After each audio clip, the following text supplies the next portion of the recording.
It's really good. As soon as I get down to the last eighth of it or so, I'll just discard that because the sand will settle to the bottom. I made this acorn soup following strictly Paleolithic methods.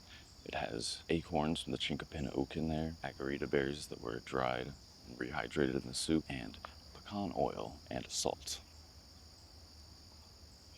Tastes pretty good, definitely substantial. It's very glutinous. Also making some acorn bread, and these will preserve a really long time, but are a ready to eat meal. It's pretty nutrient dense. And you can store these dry like this, and whenever you want to make acorn mush, you can crumble them up and put them in a stew or soup. Just eat them as is. They're not bad, kind of like pancakes.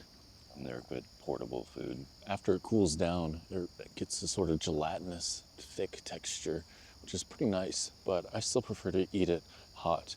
And I discovered that my favorite way to eat it by far is to heat up a little bit in a bowl, add a dash of maple syrup. Oh, this is so good. I had this last night for lunch today with grilled lamb chops, man, on the barbecue style. Really, really good. And the agarita added in there, and pecan oil, so just dried fruits or some sort of nut oil. Adding that to the acorn mush is also very historical. The adding maple syrup is actually historical as well, and it's an incredible flavor combination. I highly recommend it. The meal that I had put on this to dry, strong wind kicked up and blew this off. I mean, it's pretty simple. You just dry it, and then there'll be little clumps, but we'll just mix it up and it'll turn into a powder.